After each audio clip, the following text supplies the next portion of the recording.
Good evening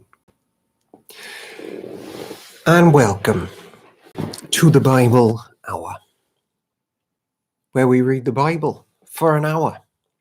It's day 33. Welcome on board.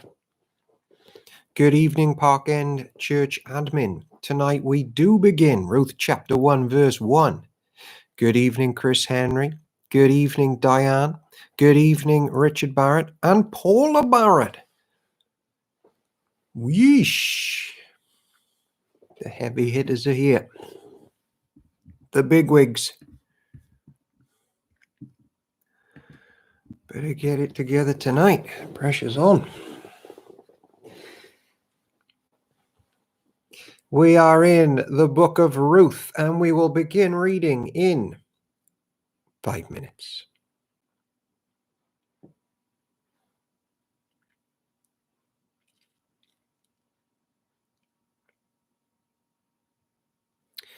It has been a hot, hot day in Cardiff, and the scheduled rain at 7 p.m. did not happen.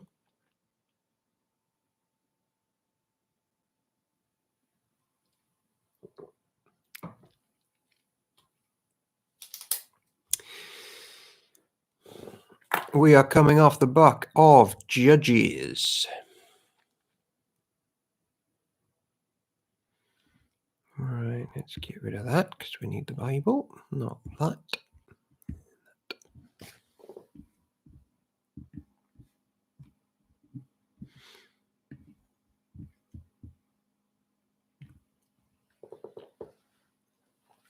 Hello, Petit Bois. Good evening. We're just setting up here. Welcome on in.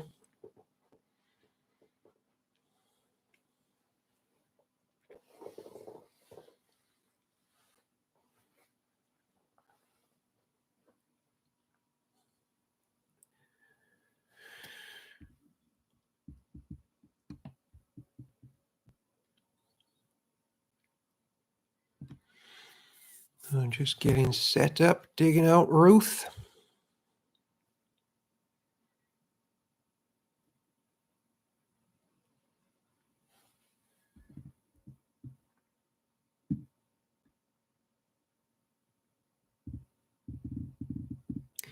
All right. Welcome on in. We will be reading from the New Living Translation, but you can read from whatever version you so choose.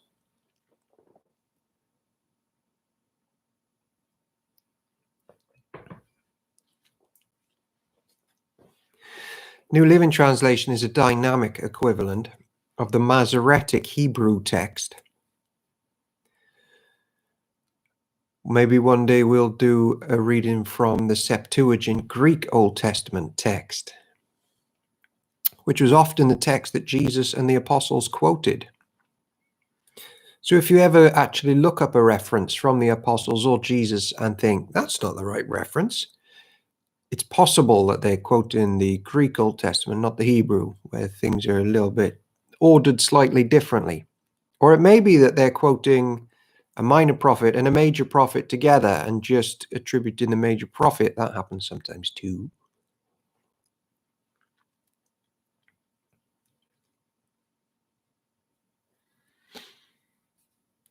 We begin in 2 minutes.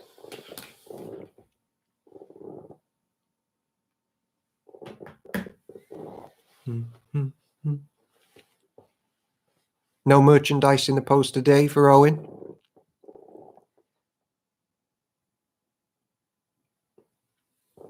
Thank you, Phil Tamlin. Welcome on board. And welcome to your wife if she's there with you.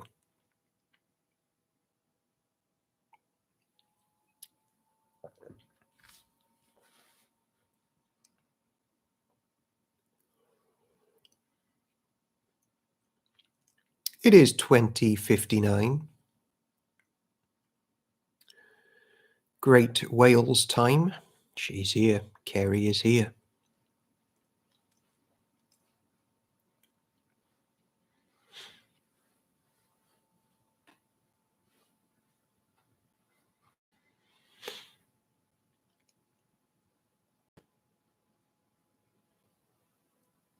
Chris Williams is in the house.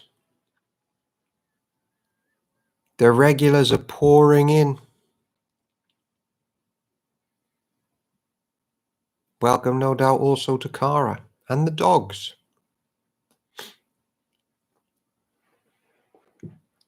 I flicked to a clip of me reading the Bible from yesterday or maybe the day before, just to see if when I get excited and I bounce, it comes across on screen, and it does. And I thought, I've got to stop bouncing. So I'm going to work on that today. When something comes into my head and I start doing this, it's really irritating for you. I thought maybe you might not see it, but because this is a cushioned seat. But no.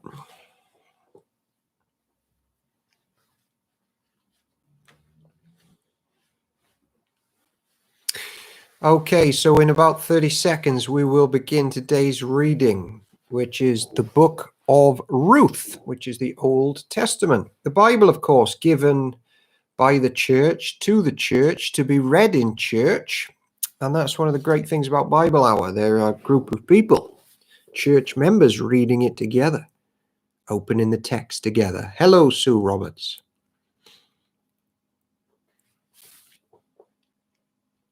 Down on Western individualism. We like group study and application. Hello, MacDonald. I do hope your wife and daughter are well. Well, thank you, Park End Admin. Okay, so let's get this show on the road. So we finished Judges. They've rejected the king, Jesus. So church goes down the Swanee.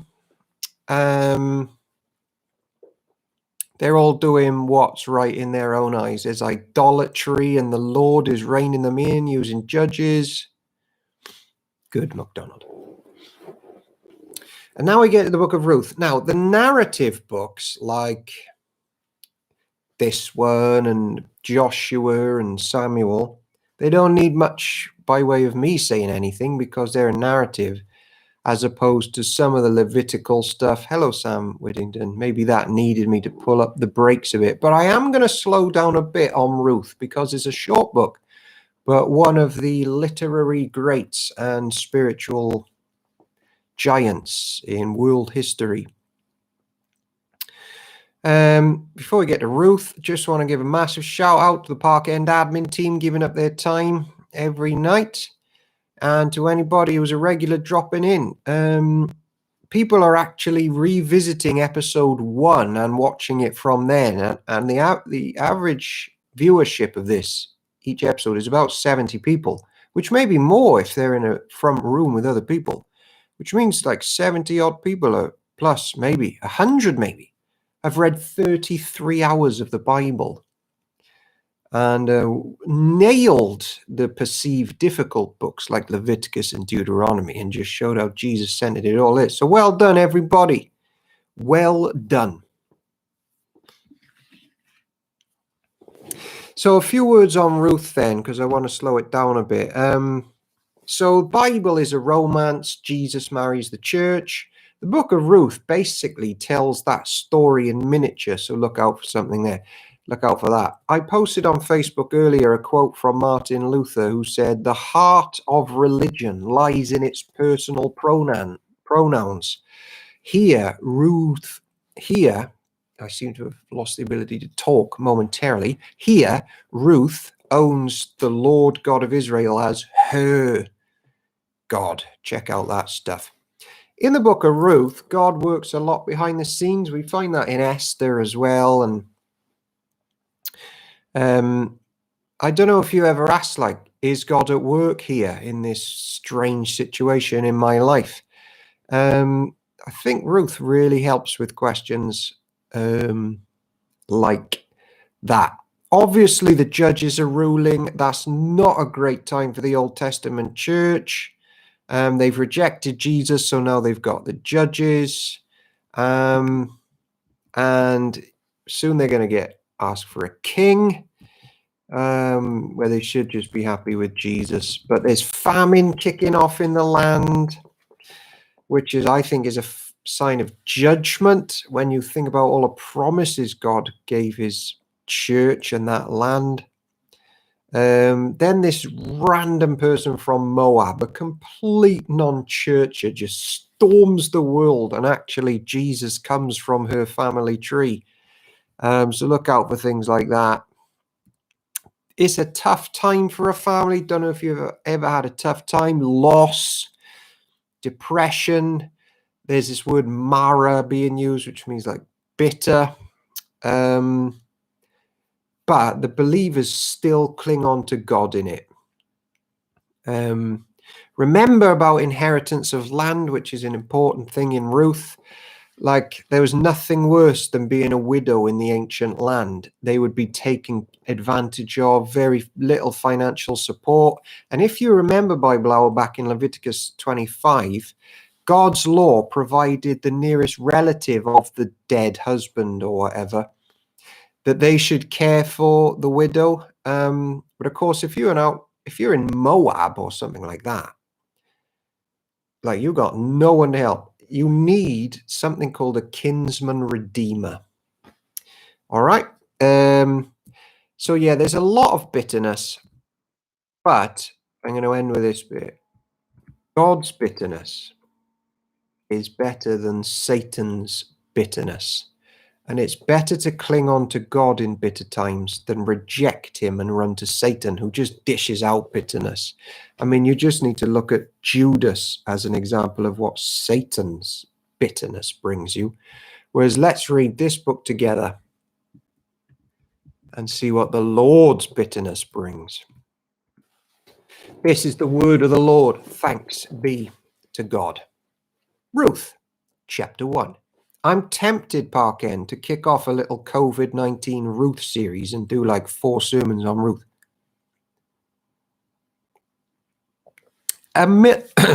Elimelech moves his family to Moab.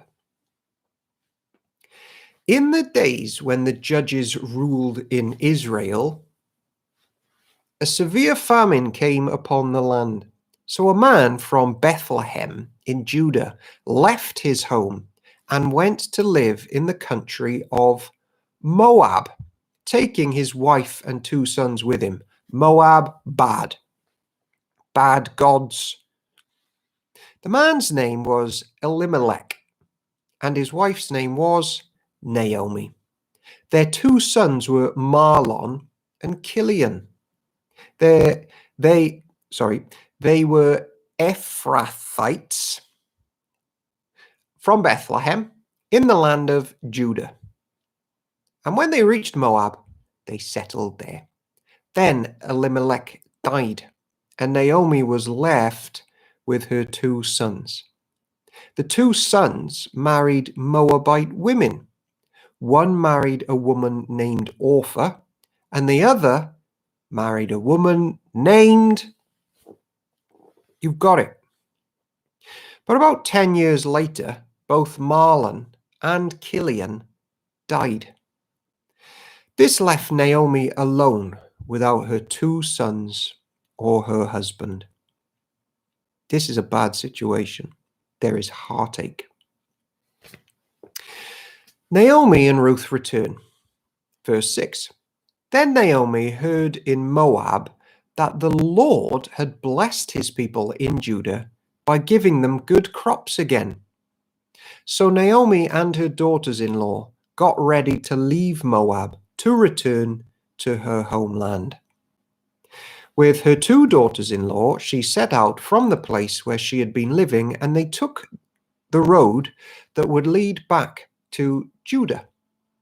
But on the way, Naomi said to her 2 daughters-in-law, "Go back to your mother's homes, and may the Lord reward you for your kindness to your husbands and to me. May the Lord bless you with the security of another marriage."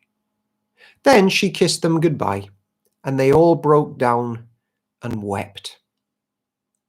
"No," they said, "we want to go with you to your people.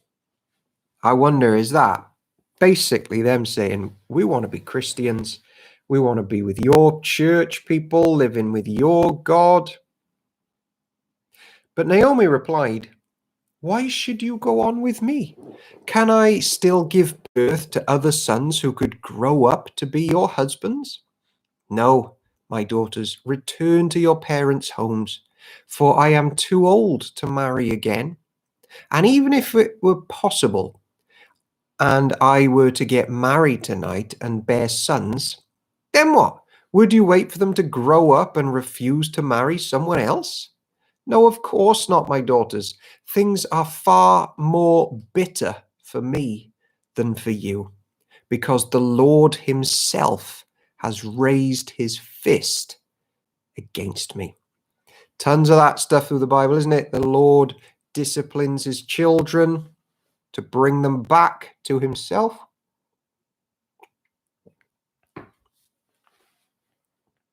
And again, they wept together, and Orpah kissed her mother-in-law goodbye. But Ruth clung tightly to Naomi. Look, Naomi said to her, your sister-in-law has gone back to her people and to her gods. You should do the same. But Ruth replied, don't ask me to leave you and turn back. Wherever you go, I will go. Wherever you live, I will live. Your people will be my people, and your God will be my God. I think that's one of the best verses in the Bible. I think she's converted. I think she's already aligned herself with the people of God. I think she's part of church life and the life of God. Wherever you die, I will die, and there I will be buried. May the Lord punish me severely if I allow anything but death to separate us. She's calling him Lord now as well. When Naomi saw that Ruth was determined to go with her, she said nothing more. So the two of them continued on their journey. When they came to Bethlehem, the entire town was excited by their arrival. Is it really Naomi? The women asked. Don't call me Naomi, she responded. Instead, call me Mara, for the Almighty has made life very bitter for me. That's a big one, that is, Park and Wider Bible, our gang. Like, sometimes bitterness does come from the Lord. Do we run or do we stay and trust? Verse 21. I went away full, but the Lord has brought me home empty. Why call me Naomi when the Lord has caused me to suffer and the Almighty has sent such tragedy upon me? So Naomi returned from Moab, accompanied by her daughter-in-law Ruth, the young Moabite woman. They arrived in Bethlehem in late spring, at the beginning of the barley harvest. All right. Quite a lot to digest even there. I got a question because we're slowing down for Ruth. Chapter 2. Like, what I love about Ruth is little subtle things turn out to be massive things because God, the Lord, is in it. He's in church life. Don't know if you've ever got a job, but it started with a little thing, filling out application, or you've moved house, and then massive things have happened for your family, or you join a new church, little decision maybe as you've driven past, and it's just turned out to be life-changing stuff, or you got ill, and then life-changing stuff happened from it. I got an interesting thought. I was thinking it today. Like, when I was 10 years old, I bent down and tied the shoelaces up of my football team's, one of my friends in my football team. I guess maybe if I had done that 5 minutes before or 5 minutes after, I wouldn't be in this exact position in life now, just because of the sequence of events that followed. Like, a little small thing has landed me here right now reading the book of Ruth to you lot. And I'm the pastor of Park End Church, and I just think like there's tons of subtlety, particularly in chapter 2, and the Lord is in it. So tomorrow, let's think a bit like that. All right, here we go. Ruth chapter 2. Ruth works in Boaz's field. Now, there was a wealthy and influential man in Bethlehem named Boaz, who was a relative of Naomi's husband, Elimelech. One day, Ruth the Moabite said to Naomi, "Let me go out into the harvest fields to pick up the stalks of grain left behind by anyone who is kind enough to let me do it." Naomi replied, "All right, my daughter, go ahead." So Ruth went out to gather grain behind the harvesters, and as it happened, she found herself working in a field that belonged to Boaz, the relative of her father-in-law Elimelech. While she was there, Boaz arrived from Bethlehem, like you do, and greeted the harvesters. "The Lord be with you," he said.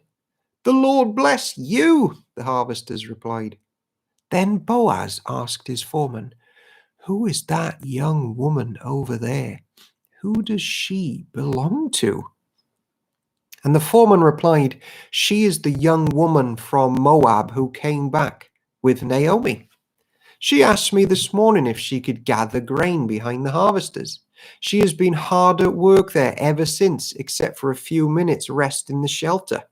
Yep, good old Ruth, not being lazy. Laziness, bad witness. A lot of big things happen because Ruth is a hard worker here, Christians. Boaz went over and said to Ruth, "Listen, my daughter, stay right here with us when you gather grain. Don't go to any other field. Stay right behind the young woman working in my field. See which part of the field they are harvesting, and then follow them. I have warned the young men not to treat you roughly.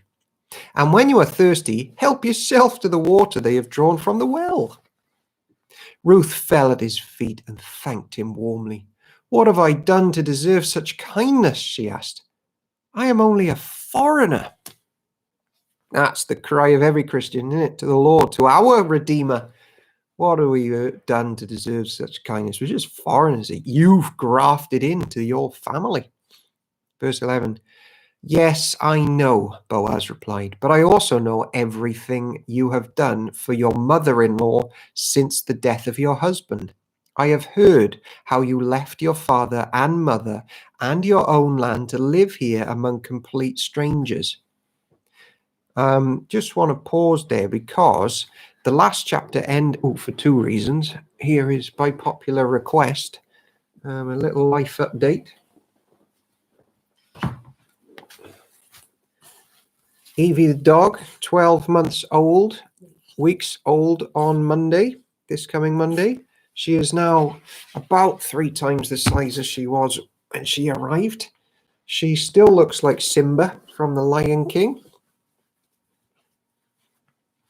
"And wherever I go, she will go, and my people will be her people." Thank you, dear assistant.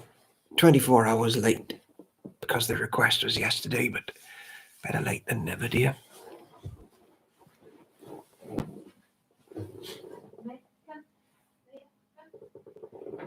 Park End, everything we are at.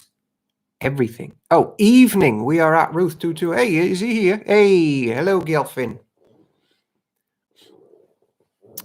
Anyway, I was saying at the end of chapter 1, she's like, "My people be your people." But you know when people like say they follow the Lord, but they don't really. Look how she backs up her faith. "I know everything you have done for your mother-in-law since the death of your husband." Like she's living it now. Good works and church life. Verse 12. May the Lord, the God of Israel, under whose wings you have come to take refuge, reward you fully for what you have done. Remember the word wings. Although if this translation doesn't do it later, don't bother remembering it. I hope I continue to please you, sir, she replied. You have comforted me by speaking so kindly to me, even though I am not one of your workers. At mealtime, Boaz called to her, come over here and help yourself to some food. You can dip your bread in the sour wine. So she sat with his harvesters, and Boaz gave her some roasted grain to eat. She ate all she wanted and still had some left over. When Ruth went back to work again, Boaz ordered his young men, let her gather grain right among the sheaves without stopping her, and pull out some heads of barley from the bundles and drop them on purpose for her. Let her pick them up and don't give her a hard time. I think he's falling in love. So Ruth gathered barley there all day, and when she beat out the grain that evening, it filled the entire basket. She carried it back into town and showed it to her mother-in-law. Ruth also gave her the roasted grain that was left over from her meal. Where did you gather all this grain today? Naomi asked. Where did you work? May the Lord bless the one who helped you.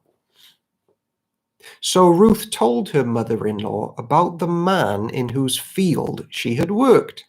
She said, the man I worked with today is named Boaz. May the Lord bless him, Naomi told her daughter-in-law. He is showing his kindness to us as well as to your dead husband. That man is one of our closest relatives, one of our family redeemers. Kinsman redeemers. Then Ruth said, what's more, Boaz even told me to come back and stay with his harvesters until the entire harvest is completed. Good, Naomi exclaimed. Do as he said, my daughter. Stay with his young women right through the whole harvest. You might be harassed in other fields, but you'll be safe with him. So Ruth worked alongside the women in Boaz's fields and gathered grain with them until the end of the barley harvest. Then she continued working with them through the wheat harvest in early summer, and all the while she lived with her mother-in-law.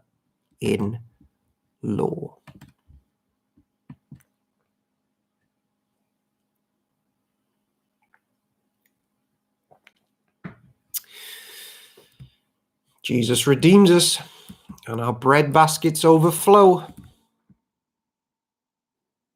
It is the third of the way through, so take 20 seconds.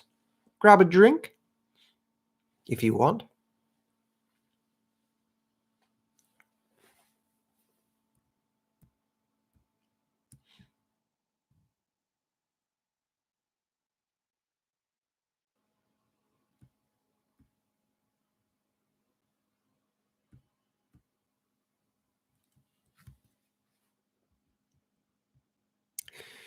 Okay, Ruth, chapter 3. Ruth at the threshing floor. One day, Naomi said to Ruth, my daughter, it's time I found a permanent home for you so that you will be provided for.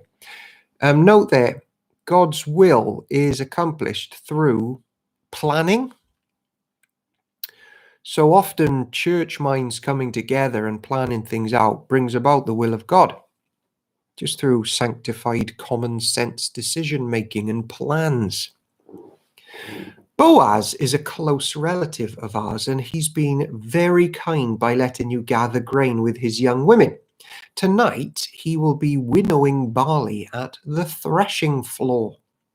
Now do as I tell you. Take a bath because you smell. I added that bit. It's definitely there, though, in the meaning, isn't it? Now do as I tell you. Take a bath and put on perfume and dress in your nicest clothes. Then go to the threshing floor. But don't let Boaz see you until he has finished eating and drinking.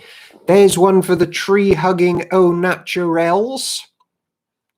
The wisdom of God is here accomplished by women saying, just look nice. Have a go. Do yourself up. Don't smell. Make an effort in relationships. It's a good thing. I read a book once about pastors who the congregation didn't like to go near their pastor because he smelt so badly of BO and bad breath. That's not good, is it? That you can't even get near your pastor because he doesn't bother washing.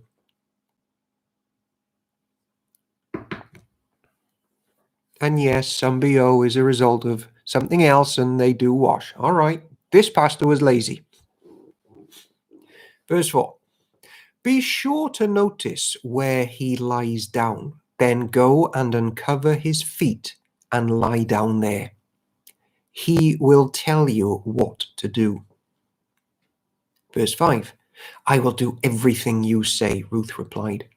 So she went down to the threshing floor that night and followed the instructions of her mother-in-law.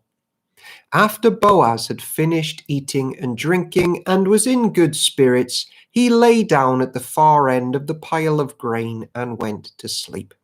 Then Ruth came quietly, uncovered his feet, and lay down. Around midnight, Boaz suddenly woke up and turned over. He was surprised to find a woman lying at his feet. Who are you? He asked. I am your servant Ruth, she replied. Spread the corner of your covering over me, for you are my family redeemer. The Lord bless you, my daughter, Boaz exclaimed. You are showing even more family loyalty now than you did before, for you have not gone after a young man, whether rich or poor. Now don't worry about a thing, my daughter. I will do what is necessary, for everyone in town knows you are a virtuous woman. But while it's true that I am one of your family redeemers, there is another man who is more closely related to you than I am. Stay here tonight, and in the morning I will talk to him. If he is willing to redeem you, very well, let him marry you. But if he is not willing, then as surely as the Lord lives, I will redeem you myself. Now lie down here until the morning. So Ruth lay at Boaz's feet until the morning, but she got up before it was light enough for people to recognize each other, for Boaz had said, no one must know that a woman was here at the threshing floor. I just want to pause there a second.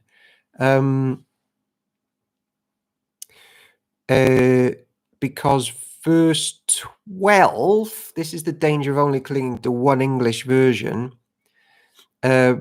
He says, Ruth said to Boaz, why have I found favor in your eyes? Some versions translate that as, and Boaz answered, because you have come to take refuge under the wings of God.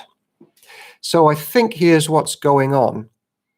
Ruth has told Naomi about Boaz, and the more they ponder, the more they convince that they're falling in love and the will of God is going to be carried out through that. And what Boaz basically means there is, because you take refuge under the wings of God, you are the kind of woman that I want to cover with my wings. So there's all this little wing. Have you picked up on the wing hints throughout? Wings of God, my wings. And basically, they are thinking spiritually, especially if you handle the versions carefully. They are letting each other know that they care about each other, but also God, because they're godly people here. It's two people lying in a strange position in bed. They don't commit sexual sin because they want to do things right. by the law of the land, and they're using this wing term, and they know it. So the beautiful skies overhead, is midnight. He loves her, she loves him. They are alone. She is under his cloak. And it all stops there for the sake of righteousness and to do the will of God. And he doesn't touch her. What a man, what a woman. And in 2020, it would be remiss of me not to pause and say that, because all that's just gone out the window at the moment.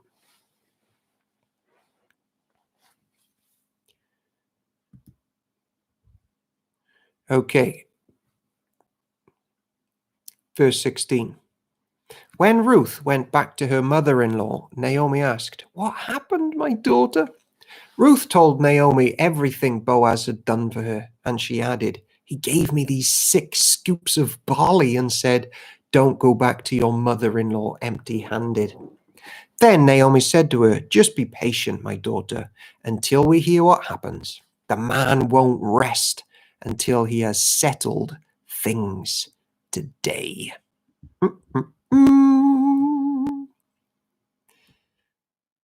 All right, it is 9:30. Take 30 seconds to get a drink, maybe some cheese. Just on cheese. I don't really like cheese, apart from cheese with cranberries, which is just the best thing ever. At least I thought it was, until a few weeks ago when Rita came home from Marks and Spencer's with cheese with blueberries in it, which is the best thing I've ever eaten in the cheese department.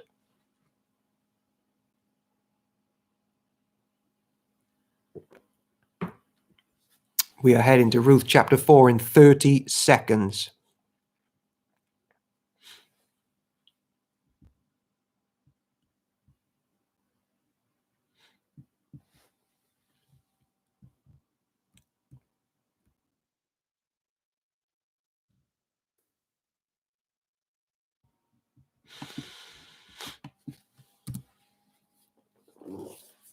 All right, let's see the Lord at work. Ruth chapter 4. Boaz marries Ruth. Boaz went to the town gate and took a seat there. Remember the Leviticus stuff that we know? It's all about redeeming, looking after widows and the vulnerable and land inheritance. Just then, the family redeemer he had mentioned came by. So Boaz called out to him, "Come over here and sit down, friend. I want to talk to you." So they sat down together. Then Boaz called 10 leaders from the town and asked them to sit as witnesses. As Boaz said to the family redeemer, "You know Naomi, who came back from Moab? She is selling the land that belonged to our relative Elimelech. I thought I should speak to you about it so that I can redeem it if you wish. If you want the land, then buy it here in the presence of these witnesses. But if you don't want it, let me know right away, because I am next in line to redeem it." The man replied, "All right, I'll redeem it." I don't think Boaz is being dry and clinical then. I think he's being clever to win his bride, but he's doing it the legal way. Also a picture of oh no, forget it. I'm going on too many tangents. Verse 5. Then Boaz told him, "Of course, your purchase of the land from Naomi also requires that you marry Ruth, the Moabite widow. That way she can have children who will carry on her husband's name and keep the land in the family."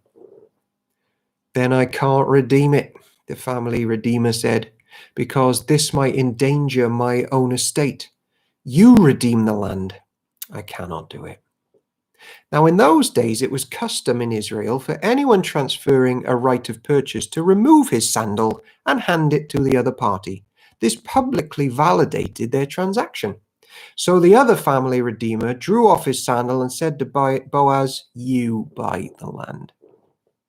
Then Boaz said to the elders and to the crowd standing around, "You are witnesses that today I have brought from Naomi all the property of Elimelech, Kilion, and Mahlon. And with the land I have acquired Ruth, the Moabite widow of Mahlon, to be my wife. This way she can have a son to carry on the family name of her dead husband and to inherit the family property here in his hometown. You are all witnesses today." Then the elders and all the people standing in the gate replied, "We are witnesses.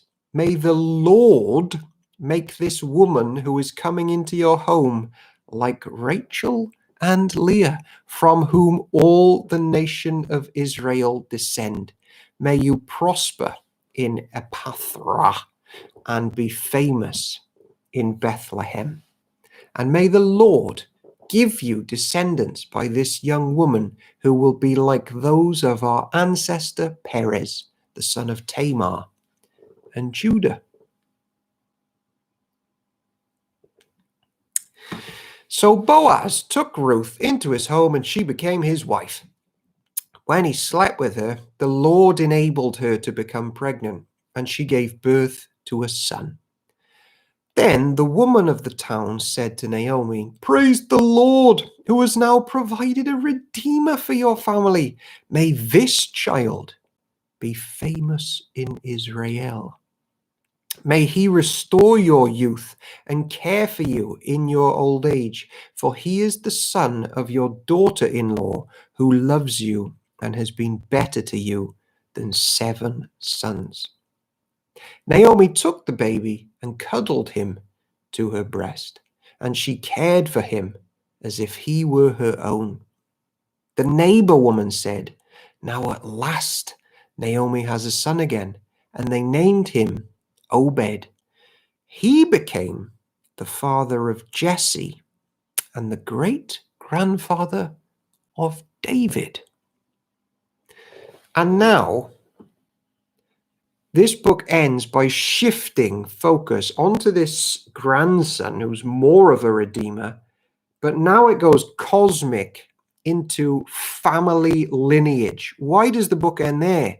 Because this book is about having our eyes on a family line, a kinsman redeemer. So this family have got a cosmic view of what this means. Who is going to come?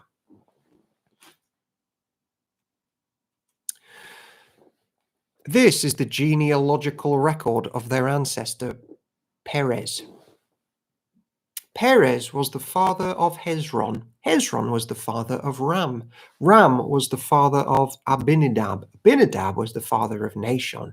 Nahshon was the father of Salmon. Salmon was the father of Boaz. Boaz was the father of Obed. Obed was the father of Jesse. And Jesse was the father of David. What a belter. The pagan Moabite brought into the church life and is the great-grandmother of the Lord Jesus himself. The Redeemer, the Rescuer. What a belter. Let's do a series on that, Park End. Let's do a series on that. And just like that, and remember though, it was from complete bitterness and heartache for that church family. But the Lord's bitterness is always better than Satan's bitterness. Stick to the Lord. From that Mara, call me Mara, bitter, Jesus came. Belter. Belter. Love it. Let's do a series on it. And now we head over to 1 Samuel. Whilst you're shuffling in your seats and getting adjusted. So the next couple of books, Samuel and Kings, they're just charting the history of the kings from the perspective of the kings. And basically, a little tip, the Christian maturity of the kings is a gauge of the Christian maturity of the whole nation, generally speaking.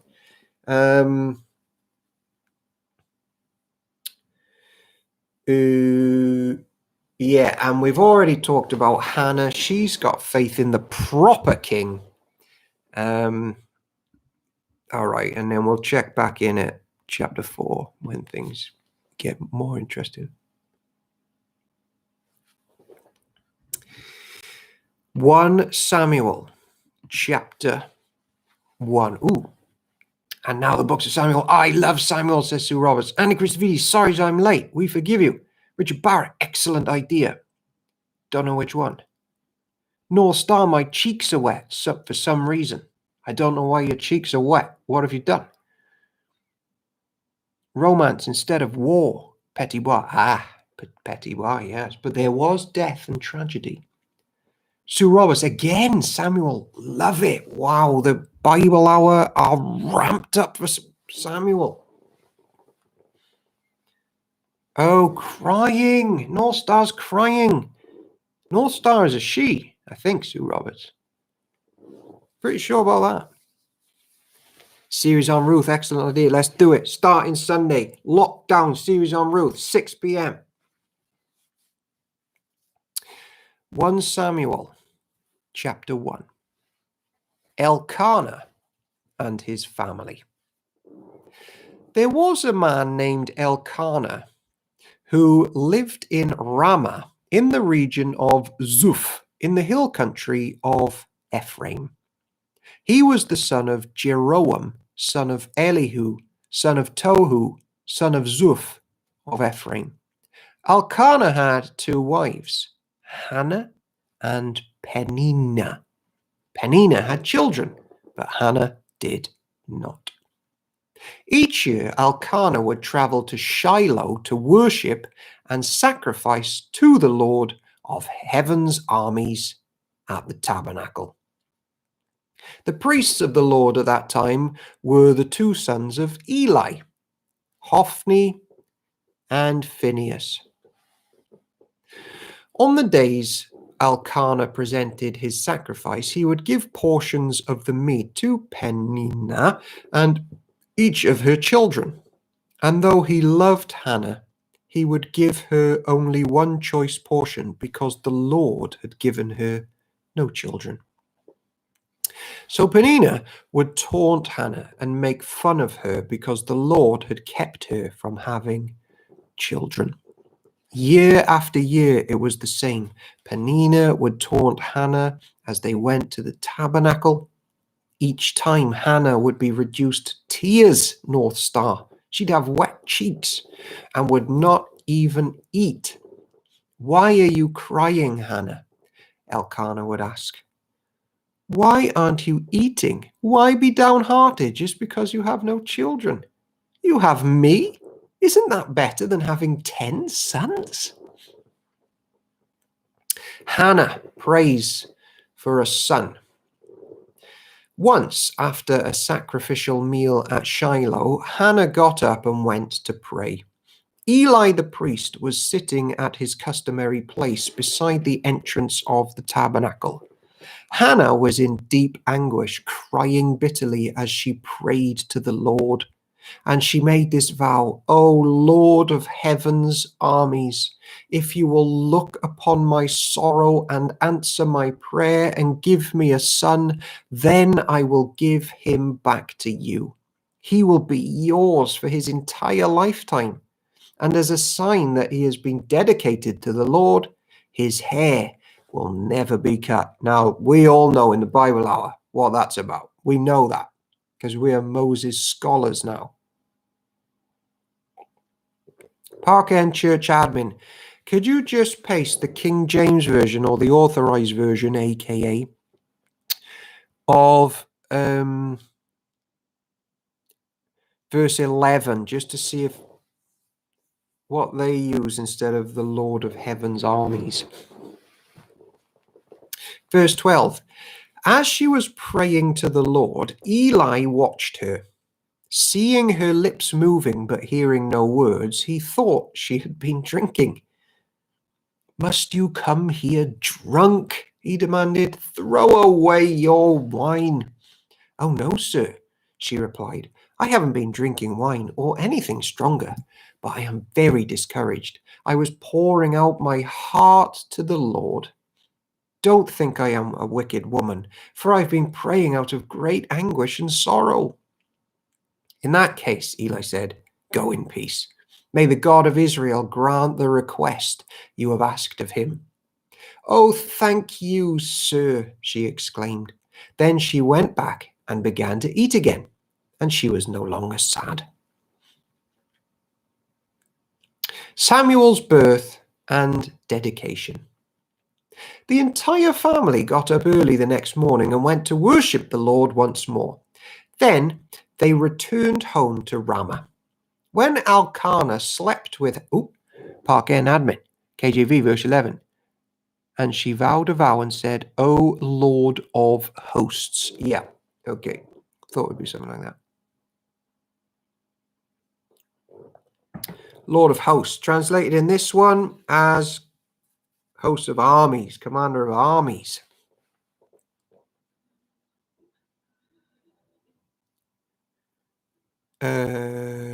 Let's go from 19 again because I'm lost. The entire family got up early the next morning and went to worship the Lord once more. Then they returned to Ramah. When Elkanah slept with Hannah, the Lord remembered her plea, and in due time she gave birth to a son. She named him, for she said, "I asked the Lord for him." Parking Ahmed, Sue beat me. Sue Roberts, I didn't touch you. The next year, Elkanah and his family went on their annual trip to offer a sacrifice to the Lord and to keep his vow. But Hannah did not go. She told her husband, "Wait until the boy is weaned. Then I will take him to the tabernacle and leave him there with the Lord permanently." Isn't that just such a godly vision? Just like, I am entrusting this thing I wanted so much, I'm entrusting him to the good Lord. What a woman Hannah is. There should be more women called Hannah. Whatever you think is best, Elkanah agreed. Stay here for now, and may the Lord help you keep your promise. So she stayed home and nursed the boy until he was weaned. When the child was weaned, Hannah took him to the tabernacle in Shiloh. They brought along a 3-year-old bull for the sacrifice and a basket of flour and some wine. After sacrificing the bull, they brought the boy to Eli. "Sir, do you remember me?" Hannah asked. "I am the very woman who stood here several years ago praying to the Lord. I asked the Lord to give me this boy, and he has granted my request. Now I am giving him to the Lord, and he will belong to the Lord his whole life." And they worship the Lord there.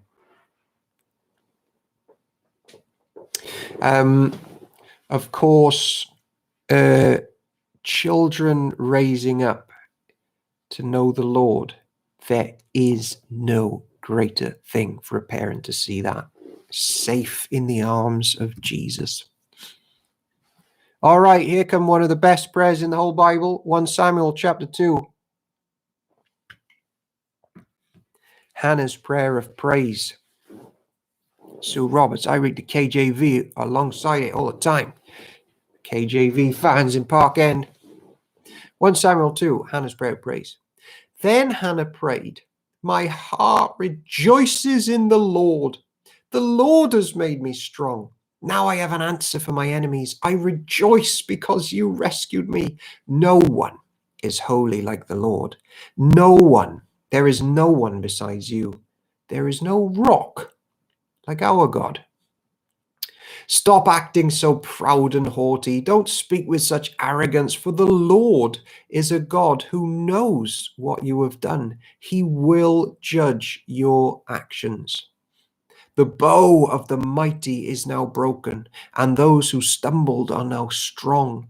Those who were well fed are now starving, and those who were starving are now full. The childless woman now has 7 children, and the woman with many children wastes away. The Lord gives both death and life. He brings some down to the grave, but raises others up. We had wonderful Sunday school teachers who taught us all of this and have never forgotten. Verse 7. The Lord makes some poor and others rich. He brings some down and lifts others up. He lifts the poor from the dust and the needy from the garbage dump. He sets them among princes, placing them in seats of honor. For all the earth is the Lord's, and he has set the world in order. He will protect his faithful ones, but the wicked will disappear in darkness. No one will succeed by strength alone. Those who fight against the Lord will be shattered. He thunders against them from heaven. The Lord judges throughout the earth. He gives power to his king. Hold on a minute, Hannah. I thought we were in a period where there was no king of Israel and all were doing right in their own sight. Oh, got it. He increases the strength of his Christ anointed one, covered in oil, the great high priest. Then Elkanah returned home to Ramah without Samuel, and the boy served the Lord by assisting Eli the priest. Eli's wicked sons. Now, the sons of Eli were scoundrels who had no respect for the Lord or for their duties as priests.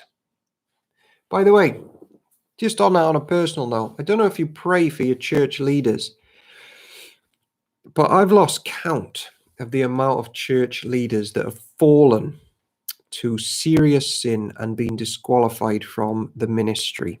Here we have two priests who have done that. The sons of Eli just end up with no respect for the Lord. There is an enormous amount of loneliness, temptation, difficulty, and strife as a church leader, particularly as a pastor. So you must pray for your ministers. You must look at these two, and none of us are above this. Now, the sons of Eli were scoundrels who had no respect for the Lord or for their duties as priests. Whenever anyone offered a sacrifice, Eli's sons would send over a servant with a three-pronged fork. While the meat of the sacrificed animal was still boiling, the servant would stick the fork into the pot and demand that whatever it brought up be given to Eli's sons. All the Israelites who came to worship at Shiloh were treated this way. Sometimes the servant would come even before the animal's fat had been burned on the altar. He would demand raw meat before it and that had been boiled so that it could be used for roasting. Now, dig up our little clips on the different offerings and the burnt offerings and that, if you're wondering why that is such a massive issue and basically a smack in the face of Jesus. Verse 16, the man offering the sacrifice might reply, take as much as you want, but the fat must be burned first. Then the servant would demand, no, give it to me now, or I'll take it by force. So the sin of these young men was very serious in the Lord's sight, for they treated the Lord's offerings with contempt. But Samuel, though he was only a boy, served the Lord. He wore a linen garment like that of a priest. Each year his mother made a small coat for him and brought it to him when she came with her husband for the sacrifice. Before they returned home, Eli would bless Elkanah and his wife and say, may the Lord give you other children to take place of this one that she gave to the Lord. And the Lord blessed Hannah, and she conceived and gave birth to 3 sons and 2 daughters. Meanwhile, Samuel grew up in the presence of the Lord. That's our prayer, isn't it, for all the young people in our churches? At least it should be. Now, Eli was very old, but he was aware of what his sons were doing to the people of Israel. He knew, for instance, that his sons were seducing the women who assisted at the entrance of the tabernacle. Eli said to them, I have been hearing reports from all the people about the wicked things you are doing. Why do you keep sinning? You must stop, my sons. The reports I hear among the Lord's people are not good. If someone sins against another person, God can mediate for the guilty party. But if someone sins against the Lord, who can intercede? But Eli's sons wouldn't listen to their father, for the Lord was already planning to put them to death.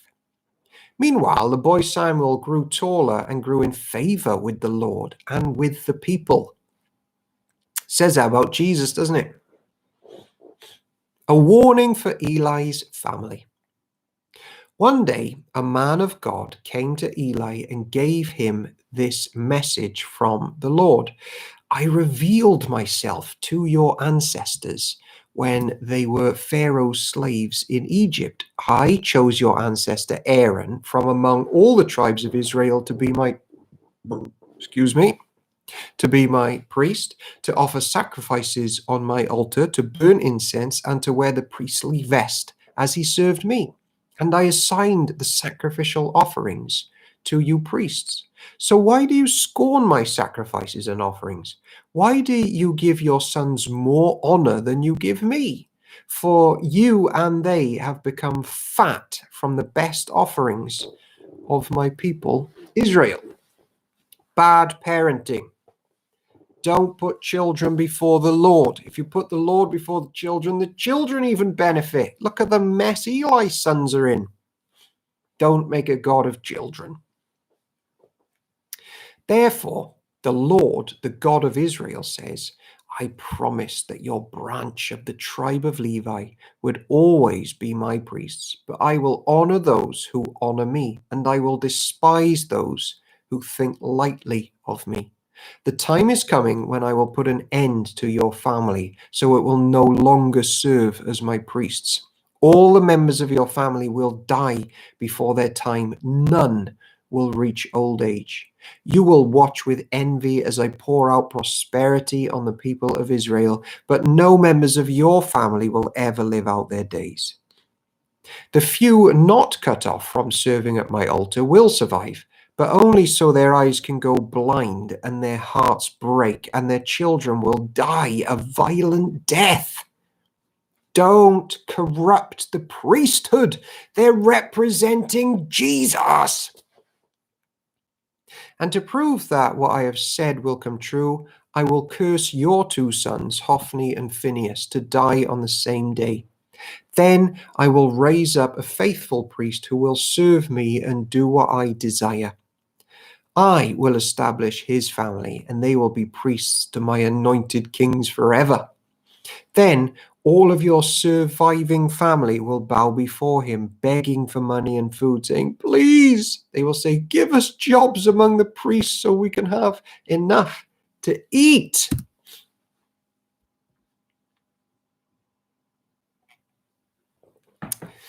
I don't know if you know this. Well, some of the Park Enders do, because I've told me before, but that word fat or heavy, kavad, I think it is, isn't it? Is the same root word as like that we have our modern word glory. So it's like the thing that all encompasses you or defines you. It's like your weight, substance, purpose, glory, defining feature. And for this lot, it's just become food instead of the priesthood. 1 Samuel 3. The Lord speaks to Samuel. 2 minutes left of Bible hour. Meanwhile, the boy Samuel served the Lord by assisting Eli.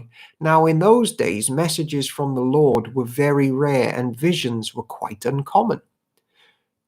One night, Eli, who was almost blind by now, had gone to bed. The lamp of God had not yet gone out, and Samuel was sleeping in the tabernacle near the ark of God. Eesh! Suddenly, the Lord cried out, Samuel. Yes, Samuel replied. What is it? He got up and ran to Eli. Here I am. Did you call me? I didn't call you, Eli replied. Go back to bed. So he did. Then the Lord called out again, Samuel. Again, Samuel got up and went to Eli. Here I am. Did you call me? I didn't call you, my son, Eli said.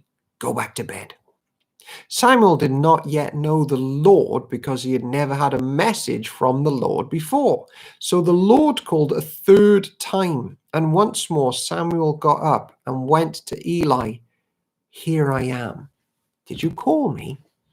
Then Eli realized it was the Lord who was calling the boy. So he said to Samuel, "Go and lie down, and if someone calls again, say, 'Speak, Lord, thy servant heareth,'" to quote the AV. So Samuel went back to bed, and the Lord came and called as before, "Samuel, Samuel." And Samuel replied, "Speak, your servant is listening." Then the Lord said to Samuel, "I am about to do a shocking thing in Israel. I am going to carry out all my threats against Eli and his family from beginning to end. I have warned him that judgment is coming upon his family forever because his sons are blaspheming God, and he hasn't disciplined them.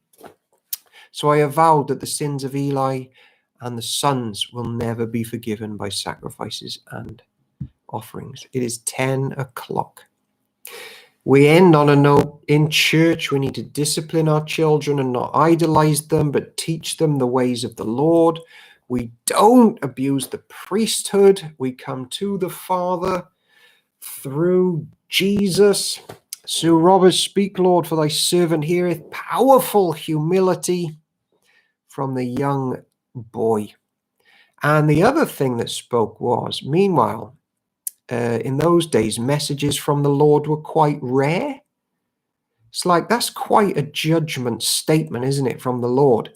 They've gone so far into pagan idolatry that still quiet voice of the Lord is dropping away. That is worrying. When church goes so far from Jesus, he barely speaks anymore. Or when he does, they don't even recognize him. Not even the priest realizes for the first 2 times. It is all kicking off in Samuel. Let us worship the Lord God tonight. And don't forget that romance of Ruth and Boaz. And from that pagan lady, the Savior of the world came. That's my story. Godless, brought in and redeemed. This is the word of the Lord. Thanks be to God.